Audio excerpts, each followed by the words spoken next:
The emergency room fluorescent lights hummed like angry wasps above Lily Martinez's head. She sat perfectly still in a hard plastic chair, her small hands folded in her lap, her eyes fixed on the scuffed linoleum floor. Blood stained the collar of her yellow dress, the one her mother had bought her for her 8th birthday 3 months ago. The dress with the sunflowers. But the blood wasn't hers.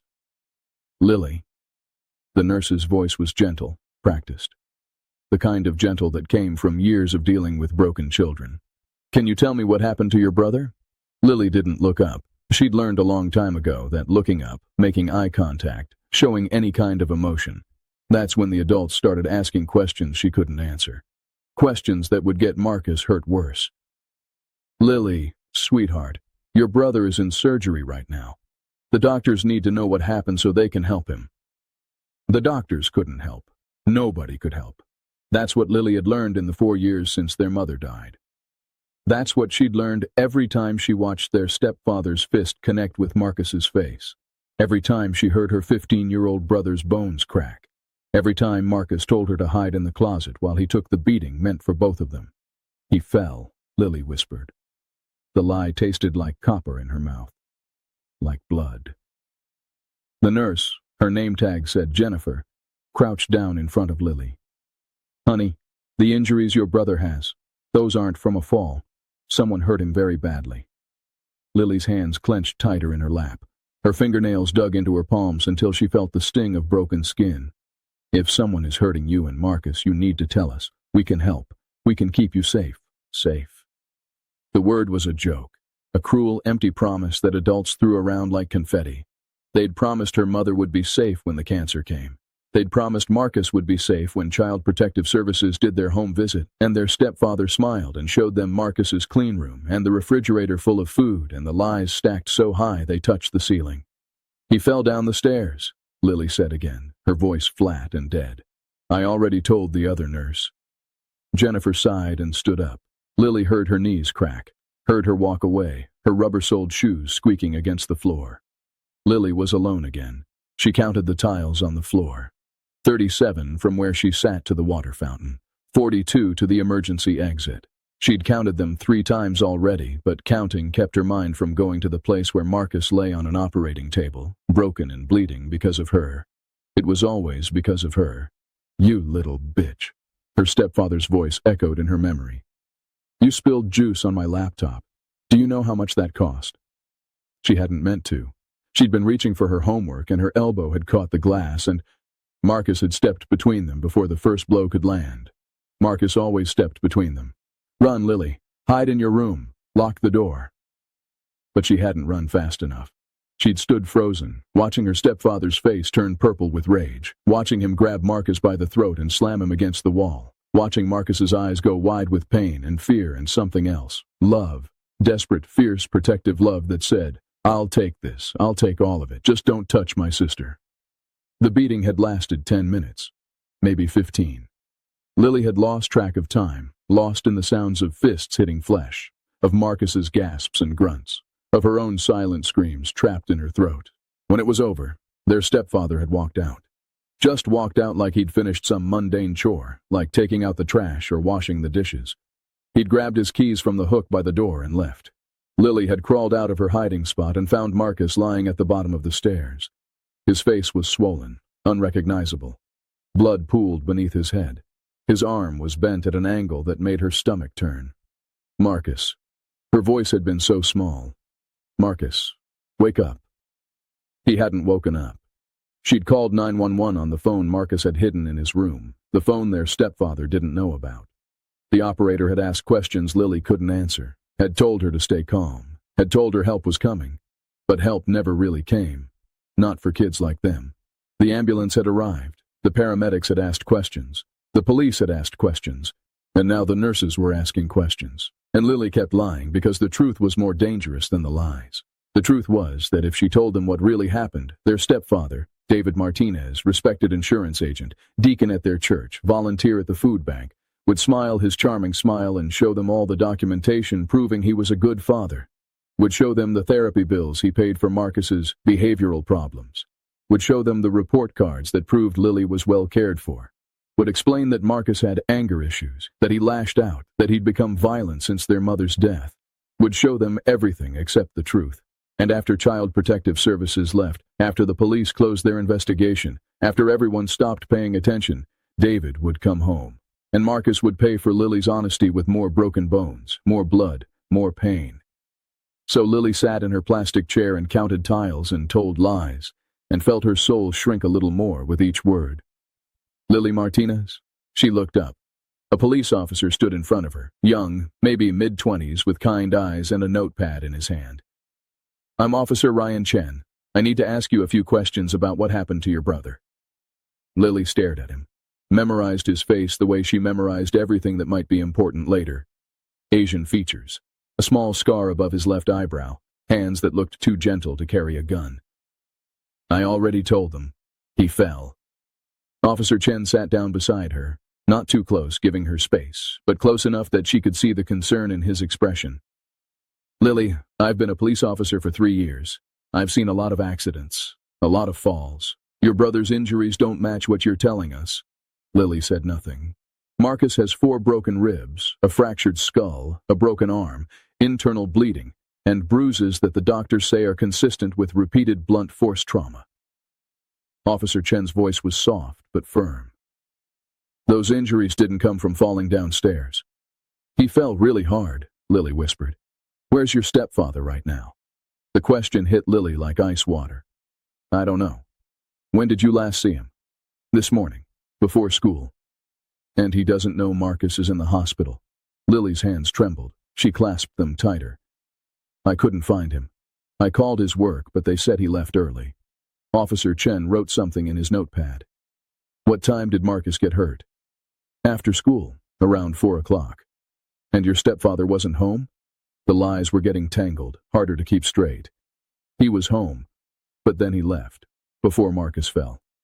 So your stepfather left the house, and then Marcus fell down the stairs? Yes. Where were you when Marcus fell?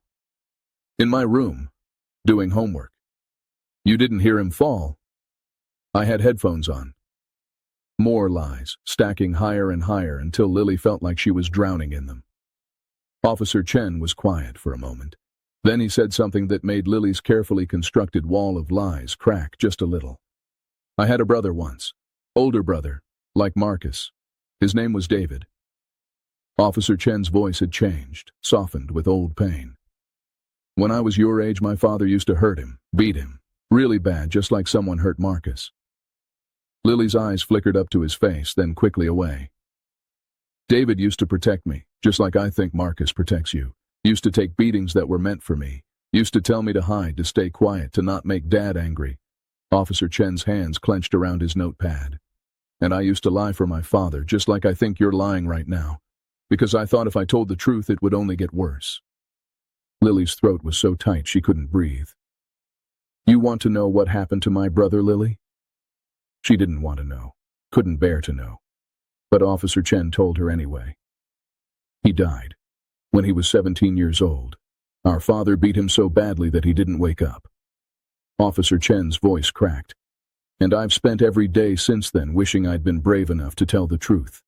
Wishing I'd trusted someone to help us. Tears burned behind Lily's eyes, but she refused to let them fall. Lily, I know you're scared. I know you think telling the truth will make things worse. But your brother is in surgery right now, fighting for his life. And if you don't tell someone what really happened, he might not get another chance. The tears spilled over. Lily couldn't stop them anymore. He said he'd kill Marcus, she whispered. If I ever told anyone, he said he'd kill him. Officer Chen's jaw tightened. Who said that? David, our stepfather. He said if we ever told anyone what really happens, he'd make sure Marcus never woke up. He said he'd make it look like an accident and nobody would ever know. The words came pouring out now, unstoppable, like a dam breaking after holding back water for too long. He hits Marcus all the time, almost every day. Sometimes for big reasons, sometimes for no reason at all. Marcus tries to protect me, always tries to make sure David doesn't hurt me. But today, her voice broke. Today I spilled juice and David got so angry and Marcus stepped in front of me and David just kept hitting him and he wouldn't stop and Marcus couldn't even fight back anymore and I was screaming for David to stop but he didn't stop and then Marcus fell and there was so much blood and Officer Chen put a gentle hand on her shoulder. Okay, Lily. You did the right thing. You're so brave. Do you understand? You're so brave. But Lily didn't feel brave. She felt like she'd just signed Marcus's death warrant. Where's your stepfather now? Officer Chen asked, his voice harder now, professional. I don't know. He left after it happened. He just walked out. Officer Chen pulled out his radio. This is Unit 47. I need a bolo on David Martinez, age 38, adult male, Hispanic, approximately 5'10", 180 pounds. Consider armed and dangerous. Suspect in a domestic violence case resulting in serious bodily injury to a minor. The radio crackled back with confirmation. Officer Chen looked at Lily. You're not going back to that house. Do you understand? We're going to keep you safe, both you and Marcus. Lily wanted to believe him, wanted so desperately to believe that someone could actually keep them safe, but she'd learned the hard way that promises from adults were as fragile as spider webs. Can I see Marcus? She asked. He's still in surgery, but as soon as he's out, I'll make sure you can see him. Is he going to die?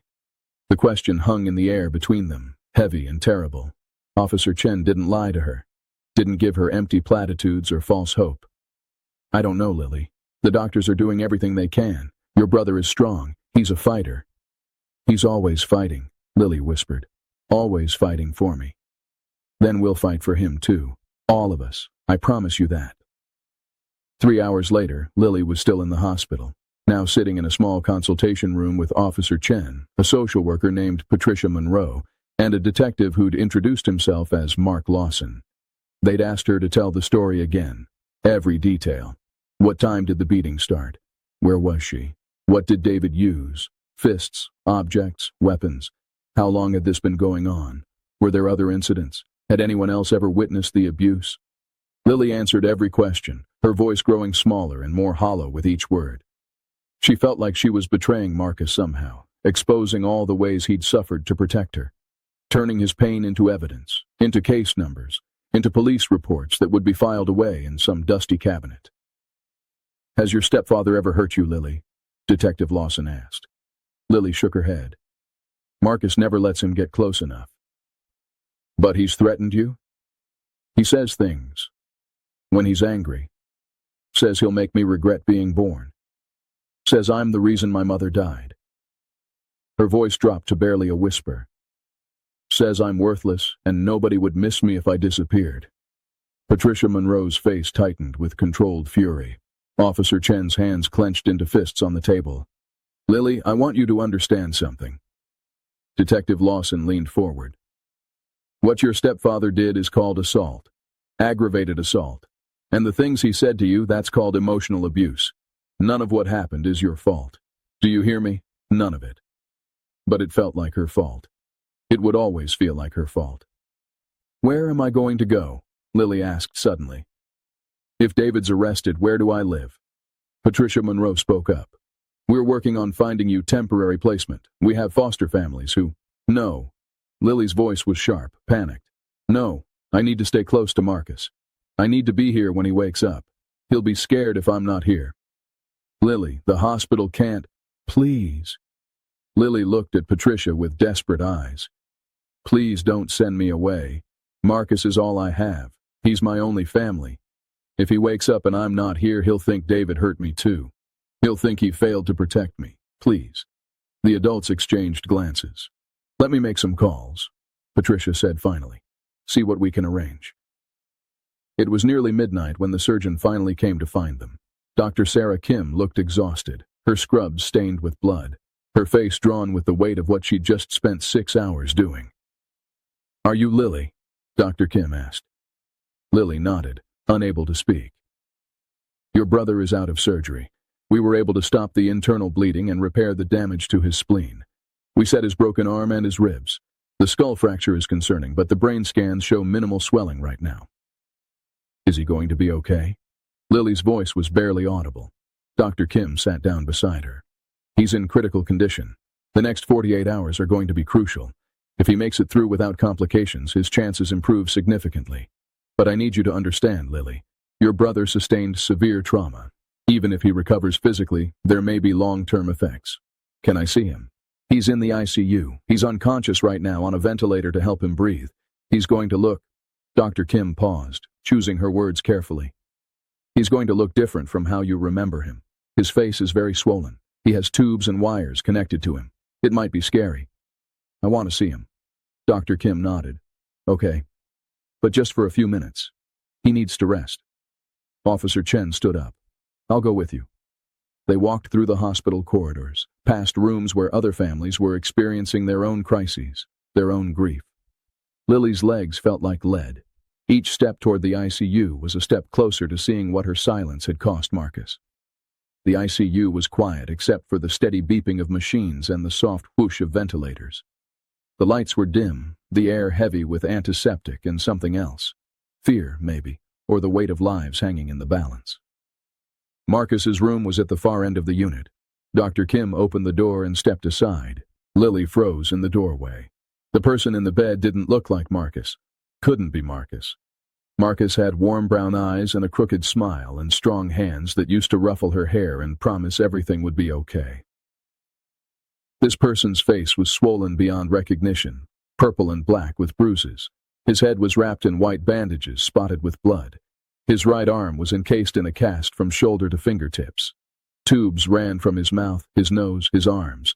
Machines beeped and whirred around him, keeping him alive through sheer mechanical persistence. Marcus.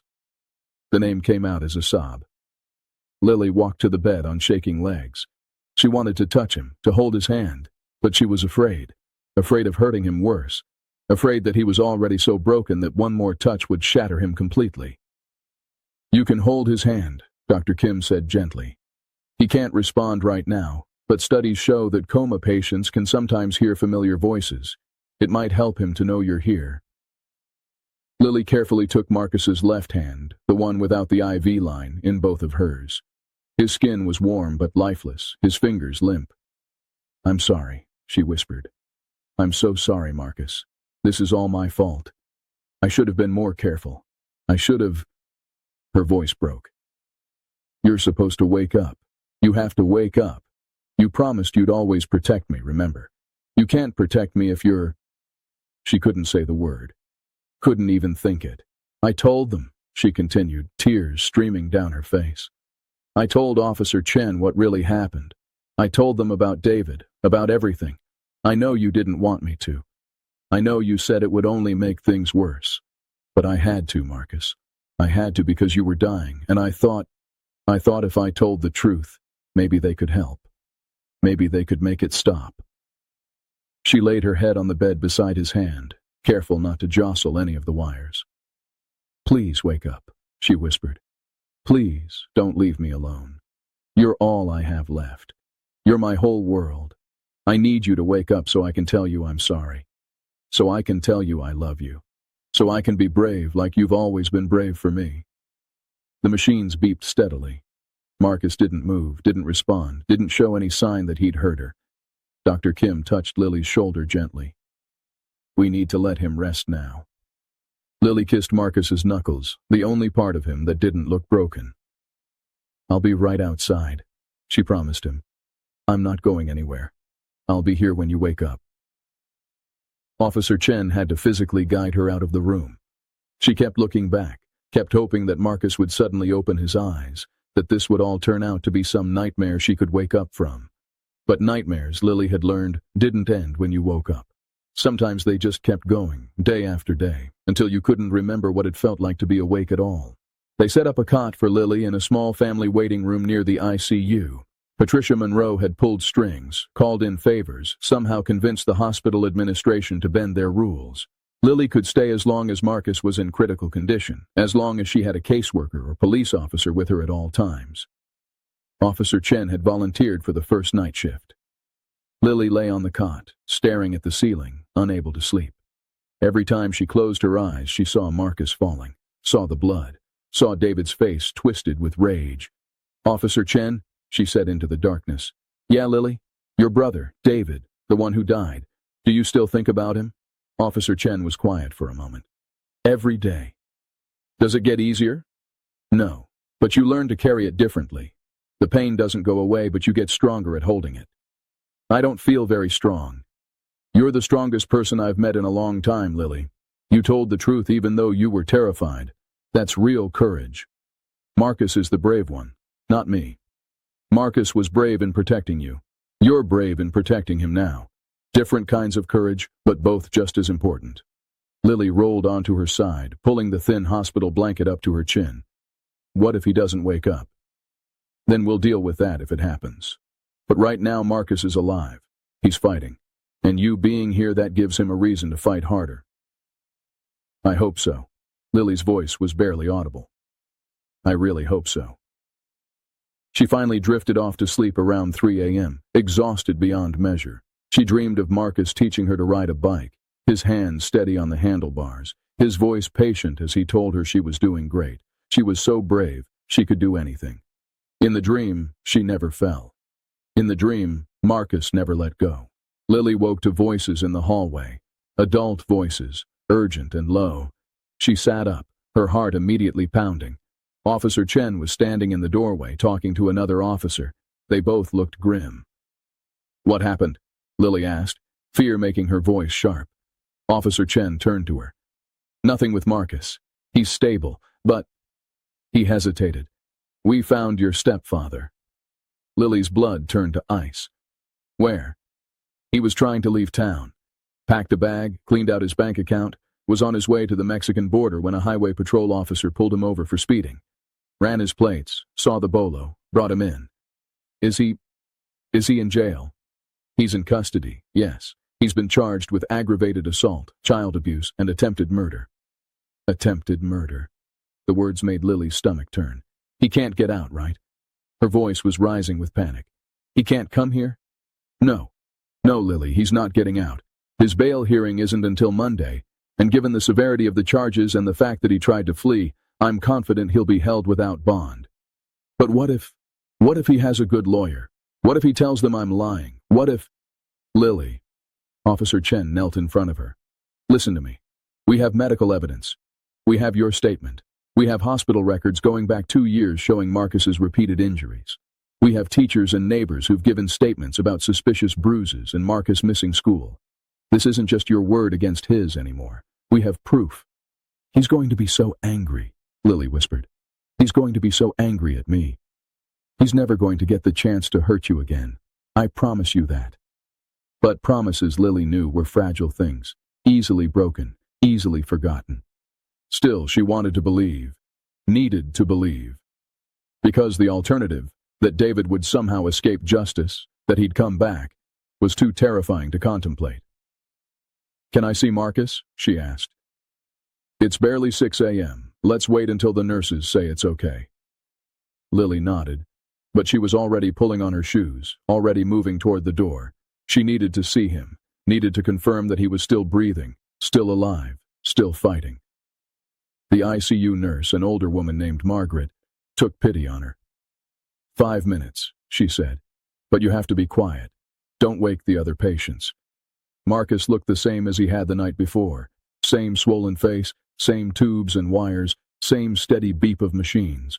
But there was something different, a flicker of movement beneath his eyelids maybe, a twitch in his fingers, or maybe Lily was just desperate for any sign that he was still in there, still fighting his way back to consciousness. She took his hand again, settling into the chair beside his bed. David's in jail, she told him quietly. Officer Chen says he can't hurt us anymore. I don't know if that's true, but I want to believe it. I want to believe we're safe now. She paused, watching the rise and fall of his chest, mechanical and steady. I know you're probably mad at me for telling. I know you told me never to say anything, that it would only make things worse. But Marcus, you were dying. You were dying and I couldn't. I couldn't let that happen. I couldn't let you die protecting me. Her voice cracked. You've always been the strong one.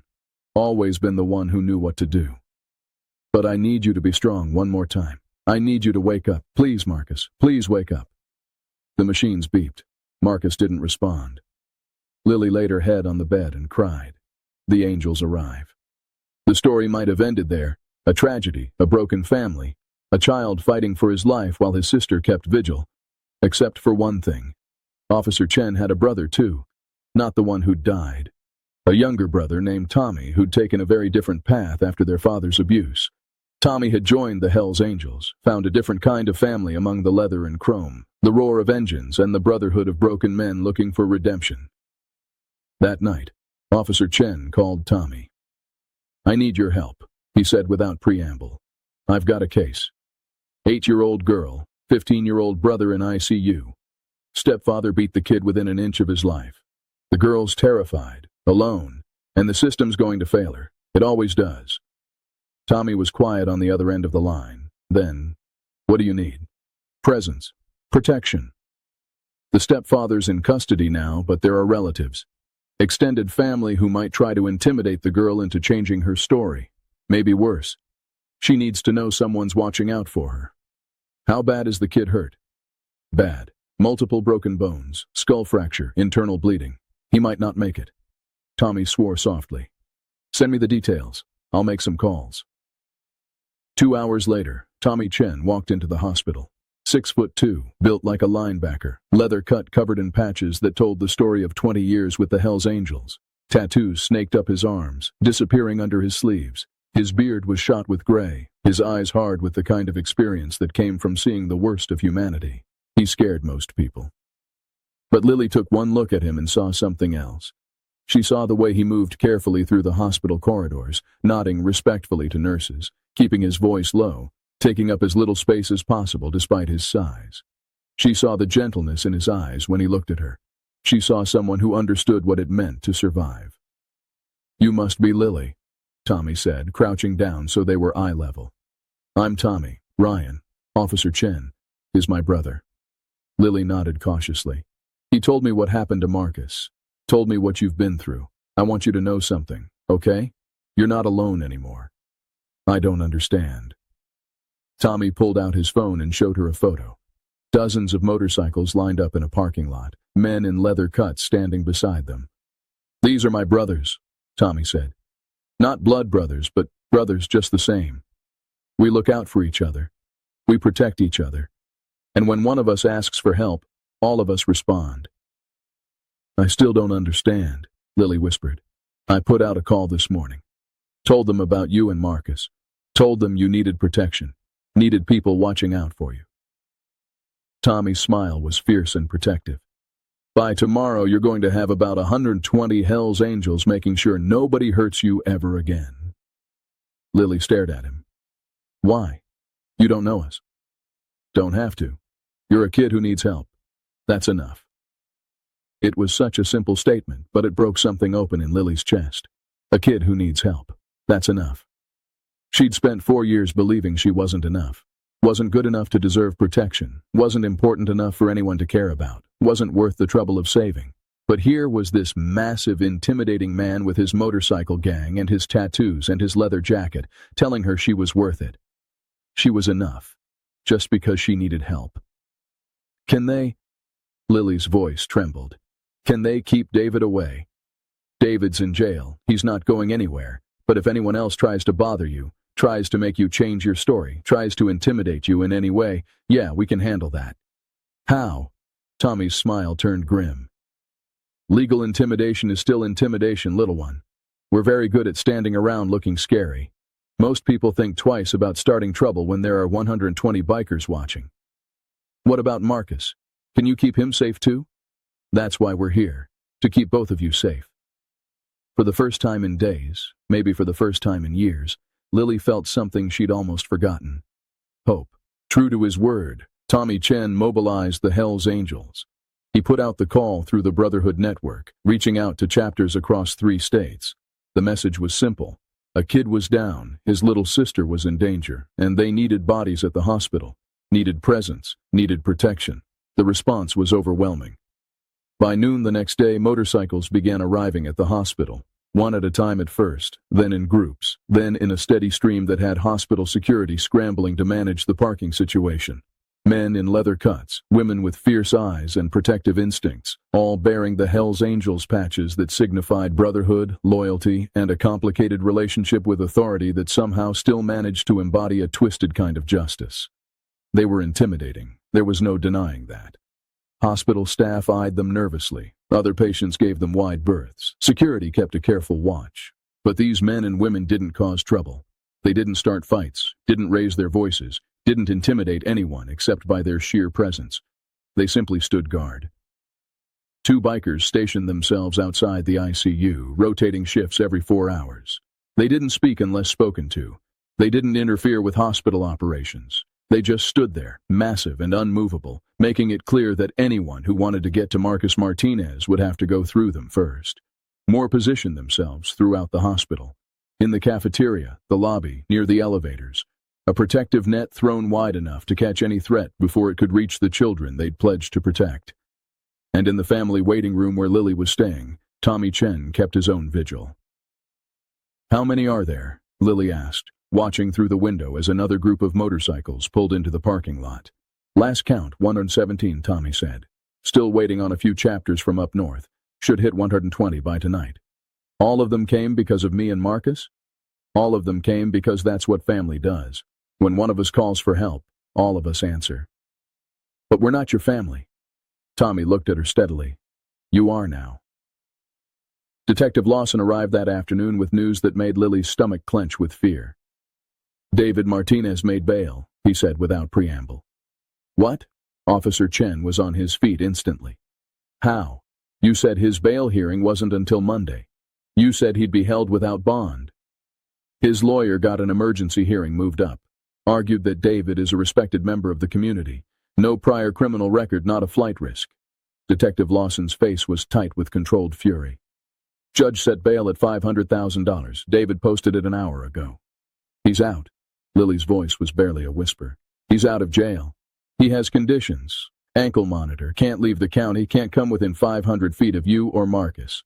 But yes, he's out." Lily felt the room spinning. David was out. David was free. David was angry and vengeful, and now he knew that she'd told the truth, that she'd sent him to jail, that she'd broken the one rule he'd beaten into both of them: never, ever tell. Tommy Chen's hand landed on her shoulder, heavy and reassuring. "He can't hurt you. Do you understand, Lily? He cannot hurt you." "You don't know him," Lily whispered. "You don't know what he's capable of." "Maybe not, but he doesn't know what we're capable of either." As if to punctuate his point, 3 more bikers walked past the window. Large men with hard eyes and expressions that suggested they'd seen their share of violence and weren't afraid of more. "I want him back in jail," Officer Chen said to Detective Lawson. "This is ridiculous. He's a danger to these kids." "I'm working on it. We've got prosecutors building the case, but it takes time." "We don't have time. That kid in the ICU might not have time." "I know." Detective Lawson's voice was heavy with frustration. "I know, Ryan. I'm doing everything I can." After he left, Tommy made a phone call. "We've got a problem," he said into the phone.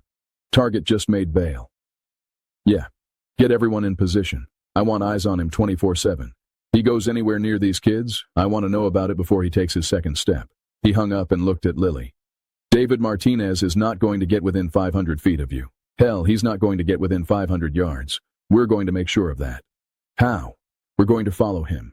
Everywhere he goes, he's going to see motorcycles, going to see leather cuts, going to see men who don't look friendly, legal surveillance, nothing that'll violate his bail conditions. But he's going to know he's being watched. And he's going to know that if he even thinks about coming after you or Marcus, he'll have to answer to 120 very angry bikers." It should have sounded like vigilante justice. Should have made Lily uncomfortable. But instead, she felt safer than she had in years. David Martinez walked out of county jail into bright afternoon sunshine, his lawyer beside him, already strategizing their defense.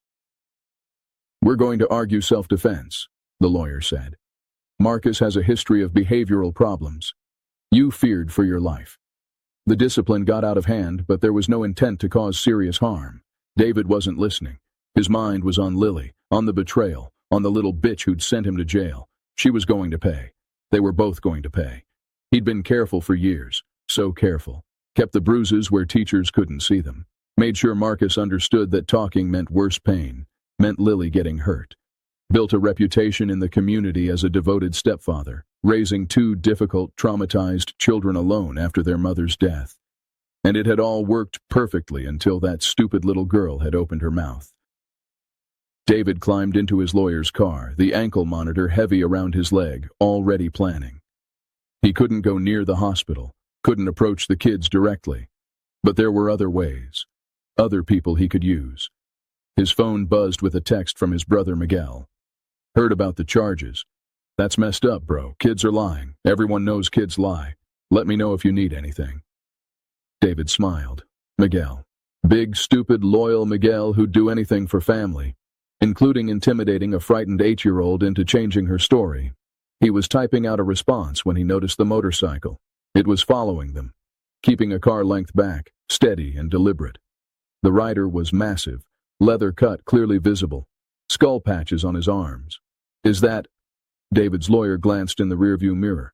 Is that guy following us? Another motorcycle appeared on their right, then another on their left. Within minutes, they were surrounded by a convoy of Hell's Angels, boxing them in, making their presence unmistakable. What the hell? David's lawyer's voice was rising. What is this? David's phone rang. Unknown number. He answered it. David Martinez. The voice was deep, gravelly, dangerous. This is Diesel, president of the Hells Angels Riverside chapter. I'm calling to give you some friendly advice. Who the hell are you? Why are your people following me? We're friends of Lily and Marcus Martinez, and we want to make sure you understand something very clearly. You're going to stay away from those kids. You're going to respect your bail conditions. You're going to be on your very best behavior. I don't know who you think you are, but I'm the man with 120 brothers who are very interested in making sure nothing bad happens to two innocent children. You go near that hospital. You contact anyone who might bother those kids. You so much as think about intimidating witnesses, and you'll have bigger problems than a court case. Are you threatening me? I'm giving you advice. Big difference. See, threats are illegal. Advice is just one citizen helping another citizen make good decisions. Diesel's voice hardened. Stay away from those kids, David, for your own sake. The line went dead. David sat in stunned silence, watching the motorcycles peel away one by one, their message delivered. His lawyer was pale. This is witness intimidation. We need to report this. To who? David's voice was bitter. The cops? You going to tell them the Hells Angels are following me? That'll really help our case. Poor David Martinez, being harassed by motorcycle gangs while he's trying to prove his innocence. But the fear had settled in his gut, cold and heavy. He'd intimidated plenty of people in his life, had used his size, his rage, his willingness to hurt others to control Marcus and Lily, to keep them silent. Now he knew what it felt like to be on the receiving end, and he didn't like it at all. The news of David's release hit Lily like a physical blow. She spent the rest of that day barely leaving Marcus's side, as if her presence could somehow keep him safe, could create a barrier between her brother and the man who'd put him in this bed. Marcus's condition hadn't improved. Still unconscious, still on the ventilator, still covered in tubes and wires. The doctors used words like stable and no change, which Lily understood meant they didn't know if he'd ever wake up. Talk to him, the nurses kept telling her. He might be able to hear you. So she talked. Told him about the bikers, about Tommy, about the army of leather-clad protectors who'd somehow materialized to keep them safe. Told him about David being out of jail, about her fear, about wishing Marcus would wake up so he could tell her what to do. You always know what to do, she whispered, her hand wrapped around his limp fingers. You always know how to keep me safe. I don't know how to do this without you, Marcus. I don't know how to be brave when you're not here to show me how. She laid her head on the bed, exhaustion pulling at her. She hadn't slept properly in days, hadn't eaten more than a few bites here and there. Her body was running on pure fear and determination. Miss Lily. A soft voice made her lift her head.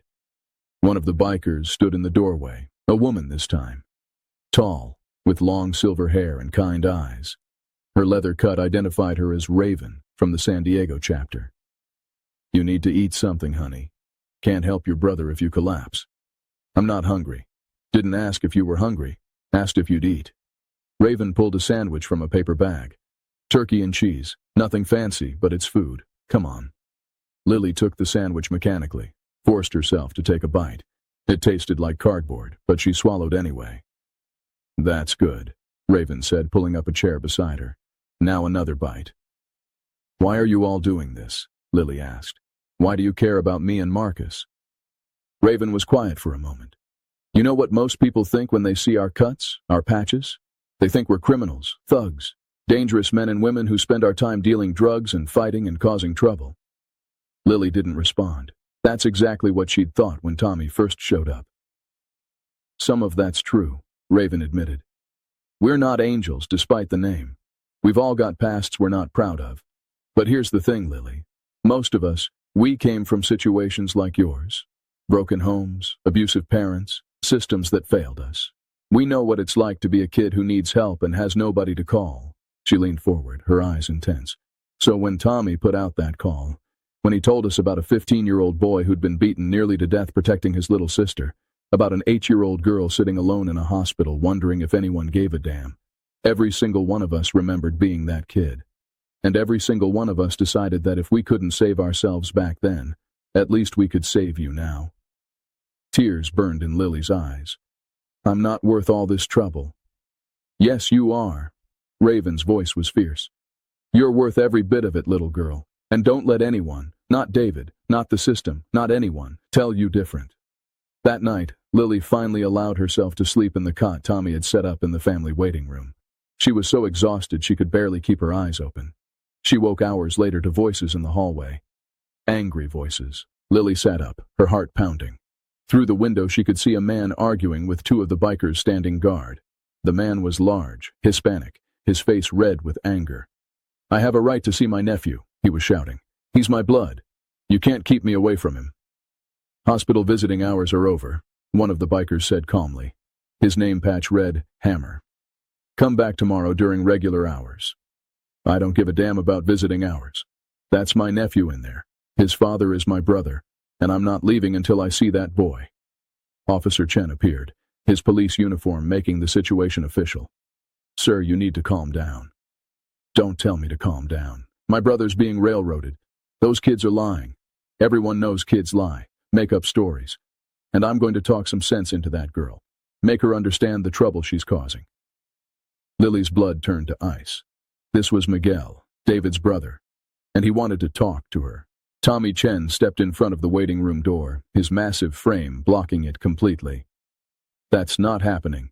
You can't keep me from my family. Actually, I can. Lily Martinez is in protective custody. She's a witness in an ongoing criminal case. And you, sir, just admitted in front of a police officer that you want to intimidate her into changing her testimony. That's called witness tampering, and it's a felony. Miguel's face went purple. I didn't say, that's not what I meant. That's exactly what you meant, Officer Chen said, pulling out his handcuffs. Miguel Martinez, you're under arrest for attempted witness intimidation. You can't do this. I have rights. Yes, you do, and I'm going to read them to you right now. Officer Chen began the Miranda warning while two more officers arrived to assist. Lily watched through the window, her body shaking. They'd almost gotten to her. If the bikers hadn't been there, if Tommy hadn't been guarding the door, Miguel would have walked right in. Would have said God knows what to make her recant, to make her lie again, to put Marcus in even more danger. But they hadn't let him. The bikers had stopped him.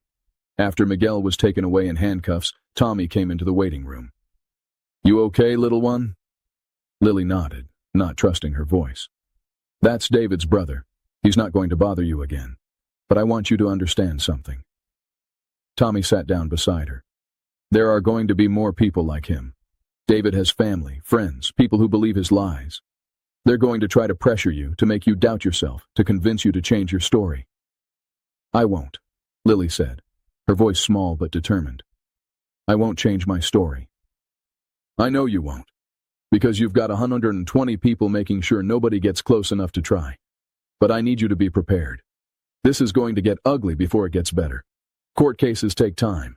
David's going to fight this, and we're going to fight back. What if Marcus dies before the trial? The question that had been haunting Lily for days finally came out. What if he never wakes up and it's just me testifying? Will they believe me? We've got medical evidence, Lily. We've got hospital records, doctor testimony, physical proof of abuse. Your testimony is important, but it's not the only evidence. And if Marcus... Tommy stopped, choosing his words carefully. If Marcus doesn't wake up, then his injuries speak for him. They tell the story he can't tell himself. It was cold comfort, but it was something. The trial of David Martinez. 8 weeks passed in a blur of hospital rooms and legal preparations. Marcus remained in a coma, his condition stable but unchanged. The doctors had weaned him off the ventilator. He could breathe on his own now. But consciousness remained elusive, locked somewhere behind closed eyes and swollen brain tissue. Lily spent every day at his bedside. The hospital staff had long since stopped trying to enforce visiting hours for her. She'd become a fixture in the ICU, a small girl in a plastic chair holding her brother's hand and willing him to wake up. The Hells Angels maintained their vigil too. The initial 120 had dwindled as people had to return to work, to families, to lives that couldn't be put on hold indefinitely. But there were always at least a dozen bikers at the hospital, rotating shifts, making sure Lily was never alone, never unprotected. Tommy Chen had essentially moved into the hospital. He slept in the waiting room most nights, kept Lily company during the long days, made sure she ate and showered, and remembered that the world existed beyond Marcus's ICU room. He'd become more than a protector. He'd become family. David Martinez's trial was set to begin in late March, nearly 3 months after the beating. The prosecution had built a solid case. Medical evidence, testimony from teachers and neighbors, documentation of Marcus's previous injuries, Lily's detailed account of years of abuse. David's defense strategy was predictable.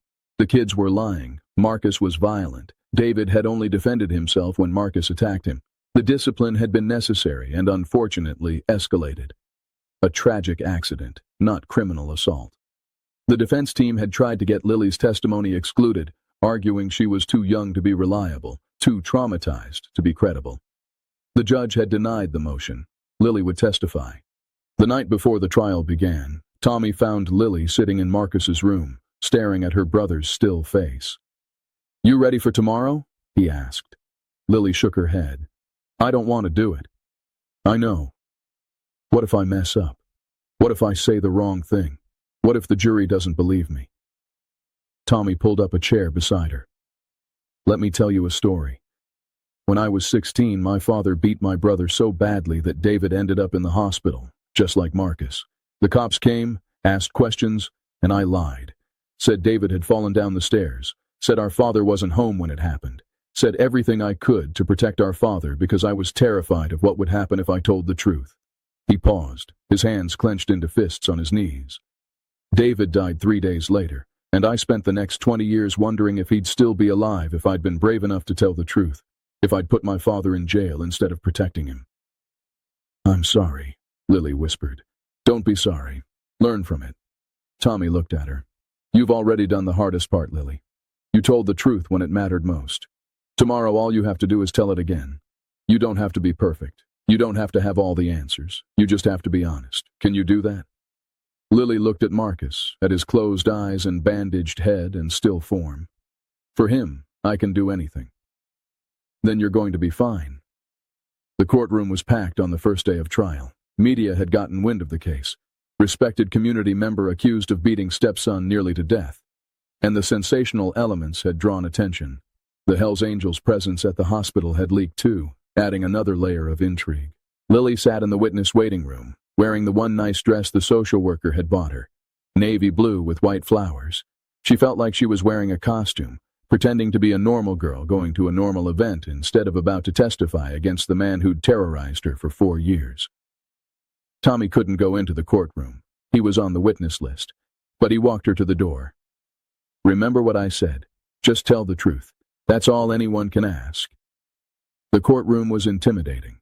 Wood paneling, a judge's bench that seemed impossibly high, a jury box filled with 12 strangers who would decide David's fate.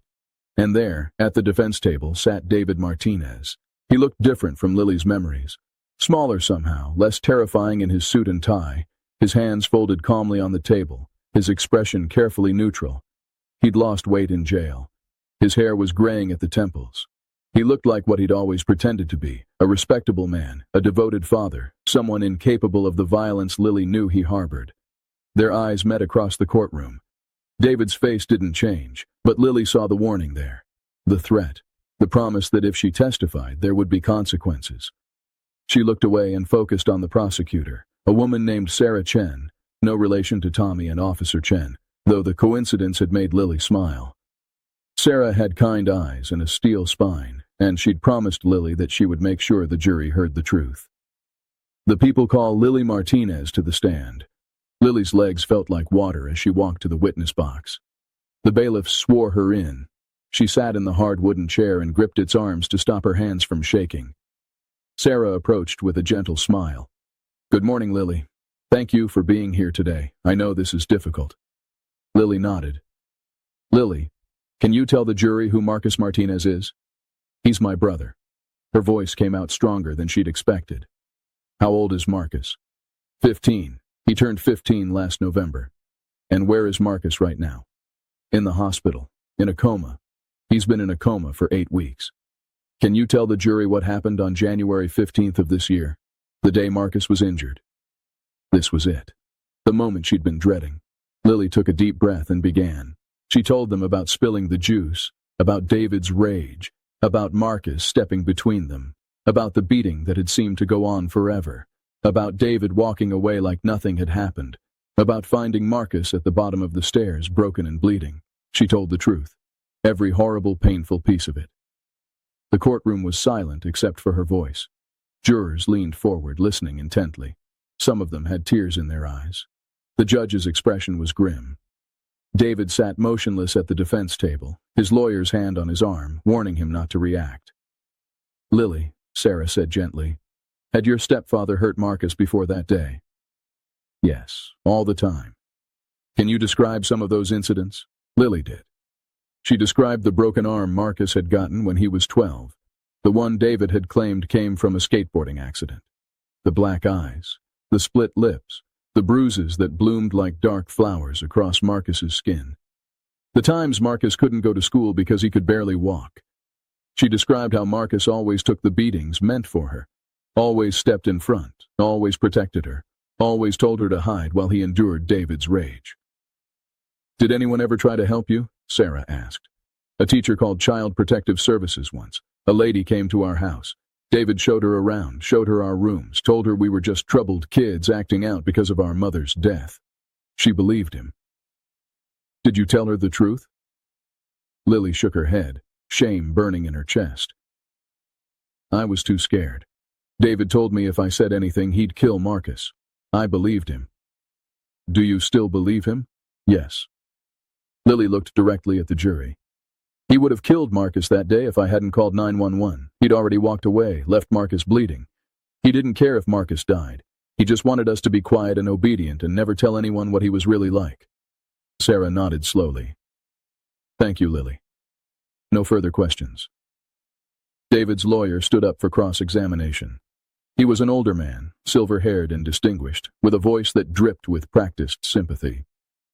"Miss Martinez, I know this is difficult for you. I just have a few questions." Here it came. The attack on her credibility, the implications that she was lying, the attempt to twist her words. "You love your brother very much, don't you?" "Yes." "You'd do anything to protect him?" "Yes." "Even lie?" Lily's hands gripped the chair arms tighter. "I'm not lying. But you have lied before, haven't you? You lied to the paramedics when they asked what happened to Marcus. You told them he fell down the stairs." "Because I was scared." "Scared of what?"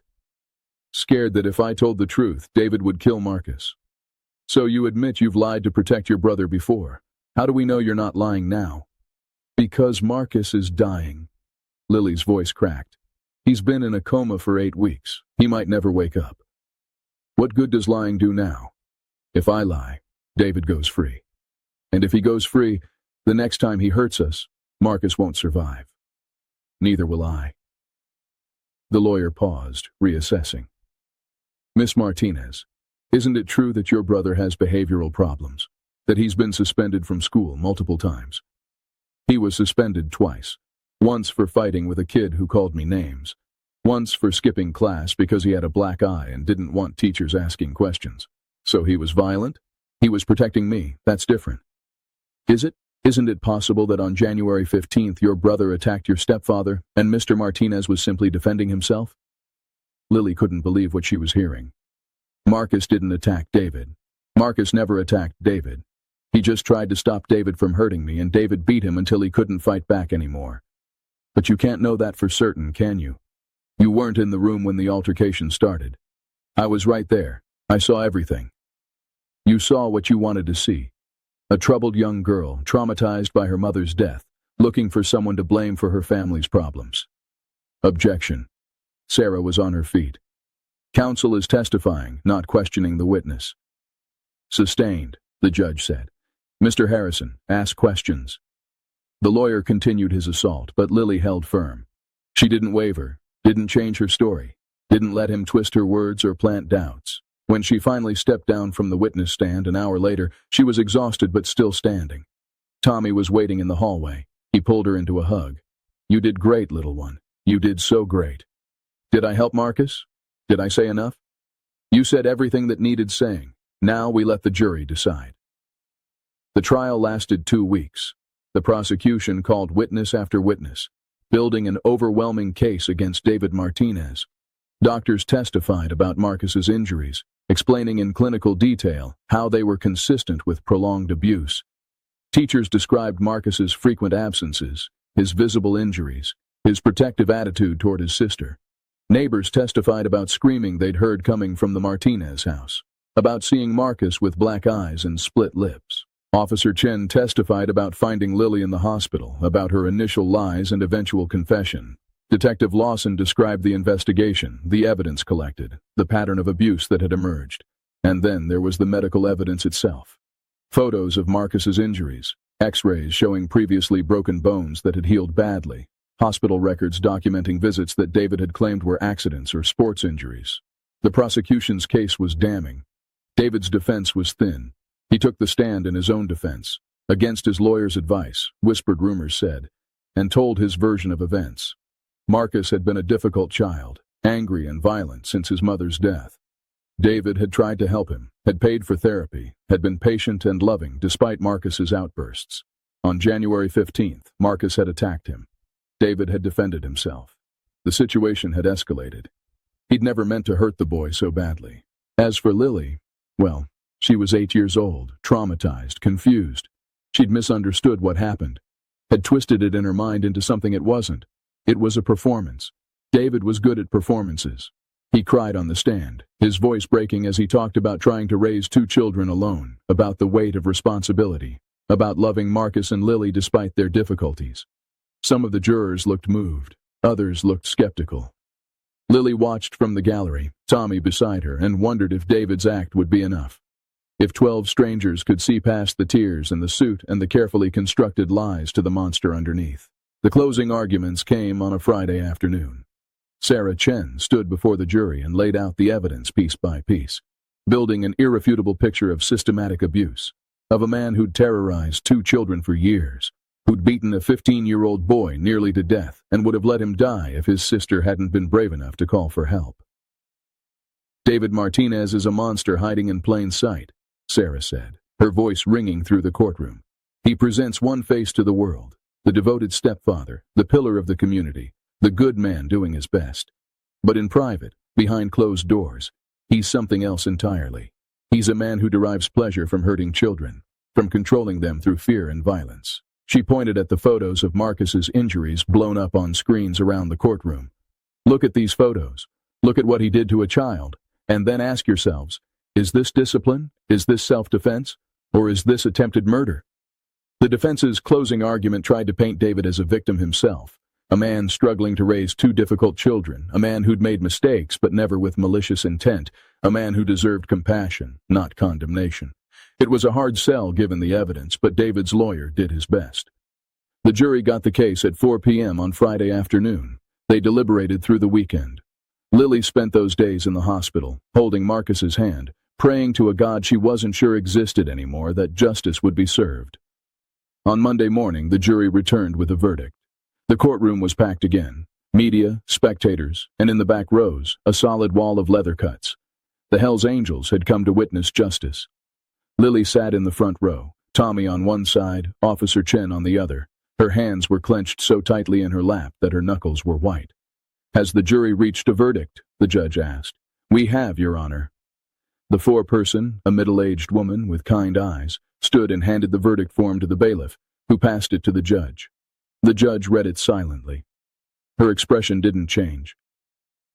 "The defendant will rise." David stood, his lawyer beside him.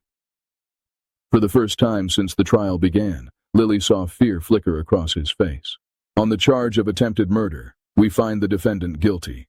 The word echoed through the courtroom. Guilty. "On the charge of aggravated assault, we find the defendant guilty." Guilty. "On the charge of child abuse, we find the defendant guilty." Guilty. Lily couldn't breathe, couldn't process what she was hearing. The jury was reading charge after charge, and each one came back the same. Guilty. Guilty. Guilty. 12 counts total. Guilty on all of them. The courtroom erupted. David's family was screaming about injustice. The bikers were cheering. The judge was banging her gavel, calling for order. And Lily was crying, tears streaming down her face, Tommy's arm around her shoulders, feeling something she hadn't felt in years. Relief. David was led away in handcuffs, his face purple with rage, screaming that this wasn't over, that he'd appeal, that those kids were liars and someday everyone would know the truth. But the truth was already known. The jury had seen it. The judge had seen it. Justice, imperfect and delayed as it was, had finally been served. Sentencing came 2 weeks later. The judge gave David Martinez the maximum sentence, 40 years in prison with no possibility of parole for 25 years. He'd be 78 years old before he could even apply for release. "Mr. Martinez," the judge said, her voice cold with contempt, "you took advantage of your position of trust and authority to terrorize 2 vulnerable children. You beat a 15-year-old boy nearly to death and showed no remorse. You continued to lie and manipulate even as that boy lay in a coma fighting for his life. This court finds your actions reprehensible and your lack of remorse disturbing. I can only hope that the next 25 years give you time to reflect on the harm you've caused." David was taken away. He'd be transferred to a maximum security prison where he'd spend his days among men who had their own history with violence, their own codes of justice. Word had a way of spreading in prison about what a man had done. Child abusers didn't fare well behind bars. Lily didn't feel satisfaction at that thought. She wasn't cruel, wasn't vengeful. She just wanted it to be over. And finally, blessedly, it was. The long road home. The guilty verdict should have been the end of the story. David Martinez in prison, Lily safe, justice served. But life, Lily was learning, didn't have neat endings. Marcus was still in a coma. Week after week passed with no change. The doctors had long since stopped talking about when Marcus would wake up and started talking about if. They used terms like persistent vegetative state and minimal brain activity, and suggested that Lily might need to start thinking about long-term care facilities. But Lily refused to give up. Every day she sat by Marcus's bed and talked to him. Told him about the trial, about David being in prison, about how they were safe now. Told him he could wake up, that it was okay to come back, that she needed him. Marcus didn't respond. On a sunny day in late April, 3 months after the beating, Lily sat in her usual chair and held Marcus's hand. She was reading to him from one of his favorite books, a fantasy novel about a boy who saved his sister from a dragon, when she felt something, a twitch, so small she almost missed it. Lily's head snapped up. "Marcus?" Nothing. She squeezed his hand gently. "Marcus, if you can hear me, squeeze my hand." Silence. Stillness. The steady beep of monitors. Then, another twitch. Stronger this time. Definite. "Nurse." Lily's voice was shrill with hope and terror. "Nurse, something's happening." Margaret rushed in, followed by Dr. Kim. They checked Marcus's vitals, shined lights in his eyes, tested his reflexes. "His brain activity is increasing," Dr. Kim said, her voice cautiously optimistic. "This could be a sign he's coming out of the coma." "When?" Lily asked. "When will he wake up?" "I don't know. It could be hours, days, or weeks. But this is good, Lily. This is the first real response we've seen from him. It's very good." Lily stayed glued to Marcus's side for the next 18 hours, refusing to leave even to eat or sleep. Tommy brought her food, stayed with her, kept watch alongside her. At 3 a.m., Marcus's eyes opened. Not fully. Just a flutter of eyelids, a crack of awareness. But it was enough. Marcus. Lily was leaning over the bed instantly. Marcus, it's me. It's Lily. Can you hear me? His eyes moved slowly, unfocused, searching. Then they found her face. Recognition sparked in those brown eyes. Confusion, pain, fear, but underneath it all, recognition. Lily. The word was barely a whisper, his voice raspy from weeks of disuse. You're okay. You're safe. Those were his first words, not where am I or what happened, but checking on her, making sure she was safe. Lily burst into tears. I'm okay. I'm fine. You saved me, Marcus. You saved me. David. Marcus's voice was getting stronger, more urgent. Where's David? Did he hurt you? Are you? David's in prison, Lily said quickly. He's in prison for 25 years. He can't hurt us anymore. We're safe, Marcus. We're safe. Marcus's eyes drifted closed, exhaustion pulling at him, but Lily saw the tension leave his body. The fear that had defined his life for 4 years, finally releasing its grip.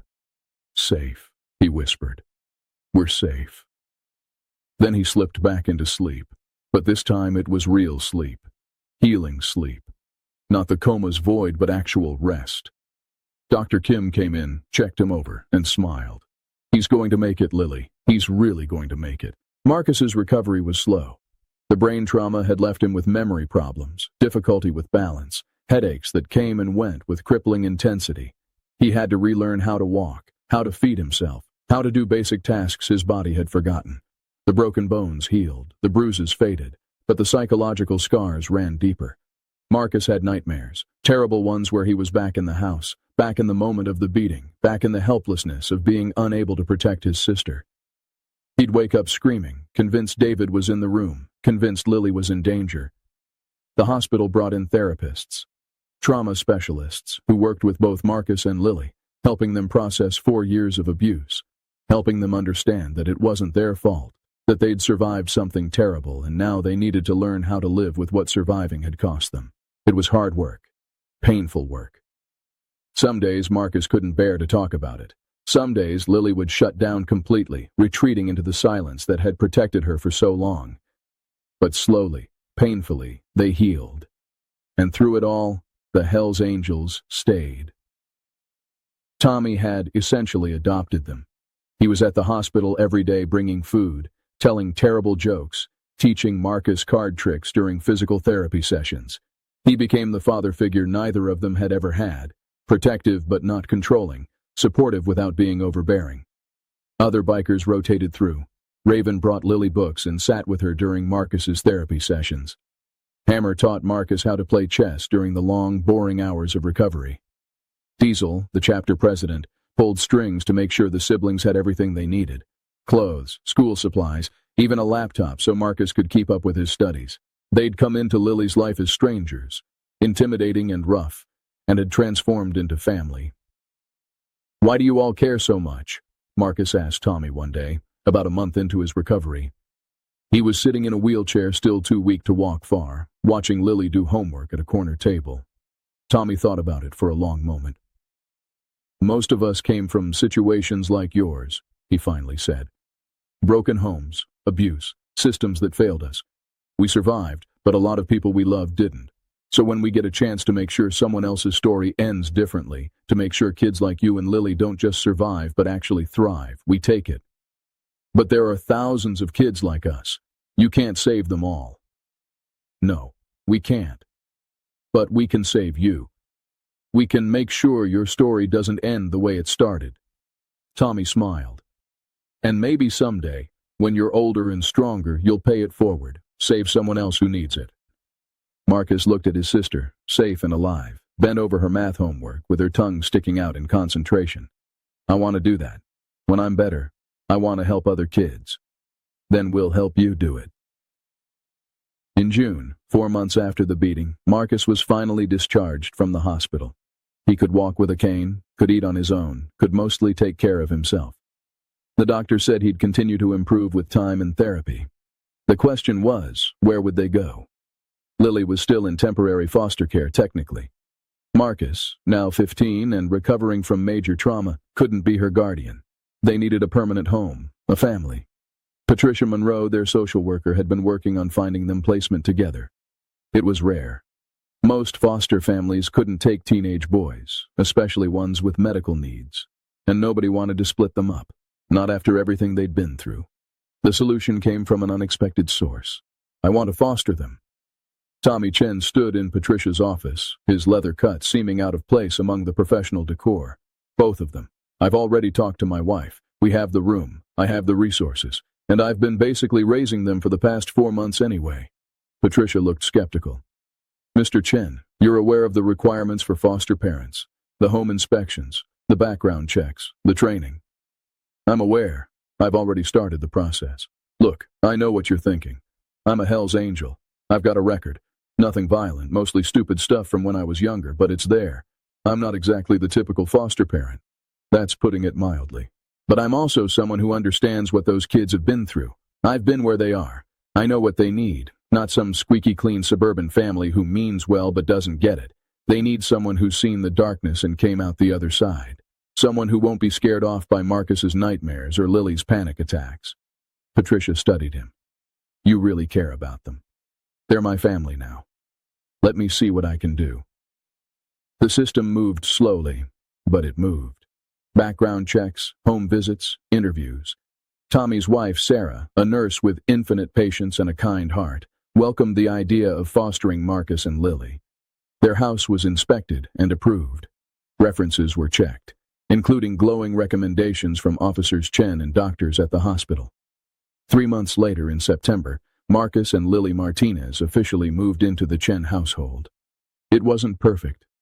Marcus struggled with his recovery, with feeling like a burden, with adjusting to having a family that actually cared about his well-being. Lily had nightmares, cried at unexpected moments, flinched when anyone raised their voice. But they were together. They were safe. And for the first time in 4 years, they were in a home where family meant love instead of fear. 5 years later. Lily Martinez stood at the podium in front of the high school auditorium, her hands shaking only slightly as she adjusted the microphone. She was 13 now, taller and more confident than the terrified 8-year-old who'd whispered her brother's name in a hospital waiting room. My name is Lily Martinez, she began, her voice carrying across the crowded room. And 5 years ago, my brother Marcus saved my life. This was the 3rd time she'd given this speech, part of a program she and Marcus had started with the Hells Angels to raise awareness about child abuse, to encourage kids to speak up, to teach adults how to recognize the signs. She told her story. Not all of it. Some parts were too raw, too private. But enough. Enough to make the audience understand what she'd been through. Enough to make them realize that child abuse happened everywhere, to all kinds of families, hidden behind closed doors and respectable facades. For years, I stayed silent because I thought no one would help us. I thought we were alone. Lily's eyes found Tommy in the front row, then Marcus beside him. Her brother was 20 now, attending community college, studying social work. He still had a slight limp from the beating, still had headaches, but he'd survived. They'd both survived. But we weren't alone. We just didn't know where to find help.